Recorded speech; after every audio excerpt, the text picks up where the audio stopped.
on Friday morning, and I saw gold down $40. I had no idea like why it would be down, especially in front of a jobs report.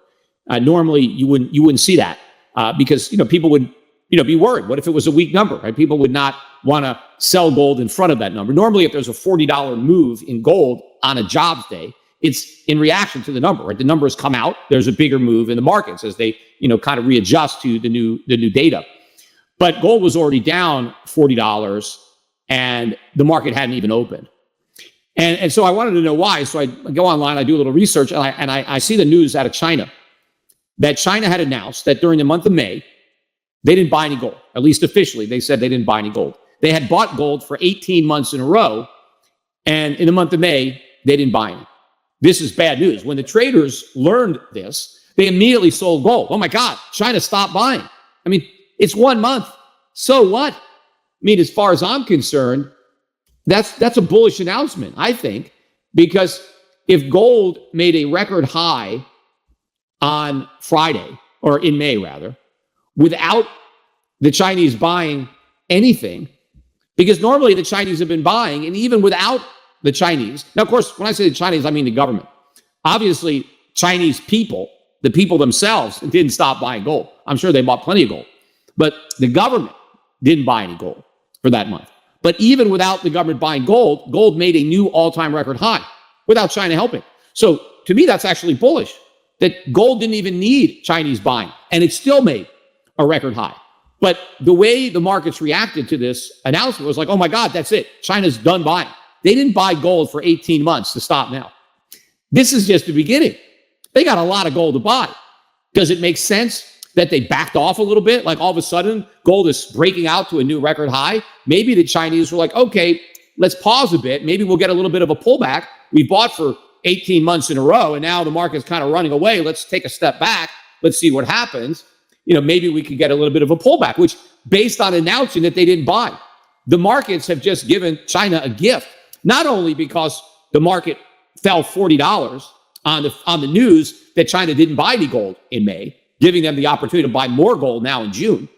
But then we got the non-farm payroll numbers that came out later in the day that were stronger than expected, and that sent gold down another $30. So down $70 on the day. And so if the Chinese didn't think down $40 was a bargain, they're buying tonight. I'm doing this podcast on Sunday night. I'm sure that the Chinese government is going to be backing up the truck and buying into this decline. They're probably laughing about it, about how foolish Americans are, or Europeans, to give them this gift and to react to this little news announcement. They'll probably keep this up their sleeves for some future announcements when they want to buy more gold. They'll put out a news announcement like this, foolish Americans, to sell them their gold at a lower price. And in fact, when they announced the fact that they didn't buy any gold, they were also announcing other economic data that evening. One of them, or one piece of data that came out, was their trade surplus. And our trade deficit really shot up. I think I mentioned that on the last podcast. We had a big jump in our merchandise trade deficit, which is going to shave off a lot from our GDP. And in fact, when I recorded my last podcast, I mentioned the downward revisions to the GDP from the Atlanta Fed. And I said that I thought that was just the beginning of a lot. And of course, the very next day on Monday, they slashed the estimate again for the estimate for Q2 GDP. But China announced that their May trade surplus swelled. That was a 7.6% increase, or as a result of a 7.6% increase in exports. And if you look just with the United States, their surplus with the U.S. alone in May ballooned by 13% to $30.8 billion. That is a strong economy. One way to know if an economy is strong or weak is look at how much they're producing. So it's China's economy that's strong. They've got the surplus. And one of the things that they're going to be doing with their surplus is they're going to be buying gold. What else are they going to do with it? What is the Chinese government going to do with these enormous surpluses? Because assuming that Chinese exporters sell their dollars on the foreign exchange market for RMB, and the Chinese government takes the other side of the trade, what are they going to do with the dollars? What are they going to do with the dollars they already have? What are they going to do with this massive stockpile of U.S. treasuries? Obviously, they're going to convert them into gold. It's ridiculous, and just conclude that they're done, that this is it. China's out of the gold market, and this is horrible news. I thought it was bullish news that we made a new high without the Chinese.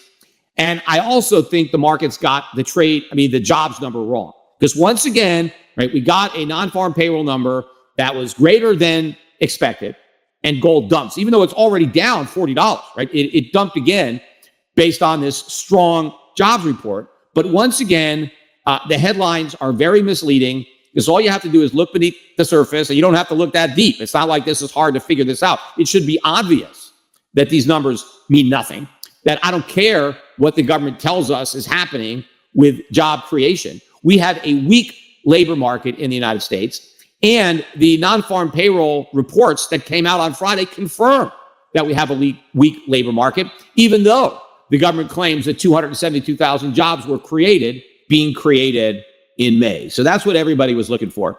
And that would have been a slight improvement over the 175,000 jobs that were reported to be created in April.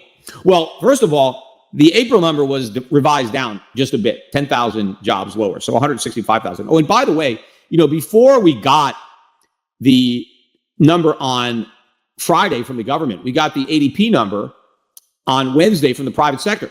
And that one came out below estimates.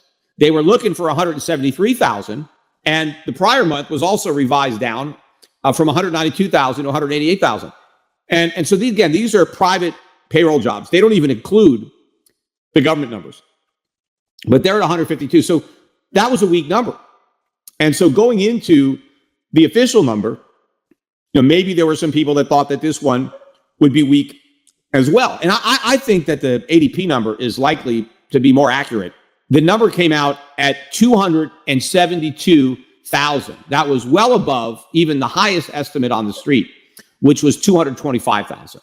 The range was 150,000 to 225,000. So that headline number, that's what caused bonds to fall, yields to rise, and that's what caused gold and silver prices to decline. That and the average hourly earnings numbers, which were higher than expected. So inflationary, the average hourly earnings were up 0.4 versus expectations of up 0.3, and double the up 0.2 from the prior month. And average hourly earnings year over year, which were supposed to be up 3.9, were up 4.1. And the prior month, the year over year number went from 3.9 to 4. So this is bad news, right? Because we're going further away from 2%. Instead of going down, we're going up. Stronger non-farm payroll number and hotter inflation numbers, right? So that's what was the market mover. Now, I agree that inflation is hotter than the markets understand. The inflation is not caused by rising hourly wages. It's the other way around. It's rising inflation that is causing average hourly earnings to go up, right? So you've got the cart before the horse if you think that the rise in earnings is what's going to cause more inflation, the rise in earnings. And it's not a real increase. It's a nominal increase because prices are rising faster than wages. So workers are falling further behind as a result of this, this combination. But the jobs number was not strong, right? Now, first of all, just looking at the rest of the official report, the unemployment rate went up to 4%, right? From 3.9 to 4. Nobody expected that. In fact, a lot of people thought the rate was going to drop to 3.8. So unemployment went up. That's a weak market. Private sector payrolls rose by 229,000, following a downwardly revised 158 from the prior month. That was well above estimates and well above the ADP estimate for private payrolls. Because remember, ADP estimated at 152,000. Oh, and by the way, we also got the JOLTS report earlier in the week. That was weaker than expected, considerably. The JOLTS report is job openings. And in the prior month, there was originally reported 8.488 million jobs available. That was revised down to 8.355. The consensus for April was 8.4 million jobs.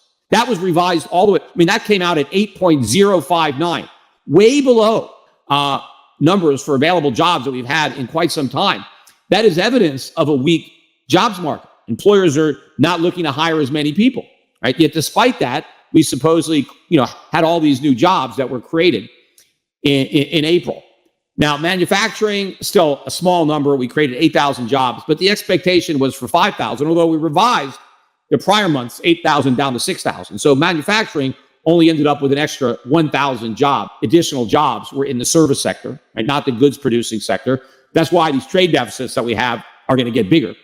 But look at the labor force participation rate. It was at 62.7 in April. It was expected to hold steady at 62.7 in May, and instead it went all the way down to 62.5. Now, wait a minute. We created all these jobs. Why didn't the labor force participation go up? Because now more people have jobs. That's what you would expect. But no, labor force participation went down. And it's really because fewer people are working. We didn't create 272,000 jobs. That's BS. That's what the government claims, but that's not what actually happened. So let's look at what the statistics that came out in the other jobs report that comes out at the same time, right? Every time we get, but the household survey also has an estimate of job creation, right? You have the establishment survey, which is the official non-farm payroll report. And then you have another report that is released at the same time that doesn't really garner all of the headlines. And that is the household report. Between those two reports, going on for years now, that have shown contradictory information. So according to the household survey, the number of employed Americans in the month of May actually collapsed by 408,000. So 408,000 fewer people had jobs. So all these jobs were created, yet 408,000 fewer people actually had jobs or were employed. Well, how is that possible? Well, again, it's possible because the jobs that were created for people who already had jobs. So if you had a job and now you had to take a part-time job to make ends meet, that's a new job, but it's not a new person in the labor force. So maybe somebody just threw in the towel and decided that they're not going to work anymore. And somebody who is working took a second job, went to somebody who had a job. And at the same time, somebody who used to have a job or used to be looking for a job decided they didn't want one. And so they left the labor force. So that's what's going on, right? The jobs that are being created for people who already have jobs. And that's also supported by the statistics. According to the household survey, in the month of May, the month that we had this strong jobs number, the number of people with full-time jobs collapsed by 625,000 have a full-time job. That is the lowest number of Americans with full-time jobs since February of 2023. So it's been over a year.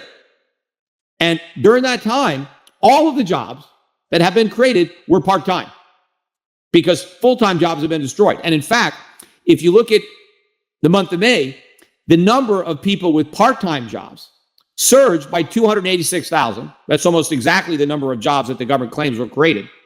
While full-time employment is collapsing, the number of Americans who have part-time jobs has surged to an all-time record. Now, again, some of these people have one part-time job. Some of these people have multiple part-time jobs. Some of these people have full-time jobs and they have part-time jobs, right? This is a sign of a weak economy. When people are forced to work multiple jobs, it's because the economy is weak. It's because the labor market is weak. Most people want one job. And in a strong economy with a strong labor market, you can survive on one job. You can support your family on one job. But when inflation is rising much faster than wages and you can no longer make ends meet with a single paycheck, that's when you have to go out and get another paycheck or a third paycheck. And as a matter of fact, too, if you look at the government numbers, the official survey, if you look at the birth death model,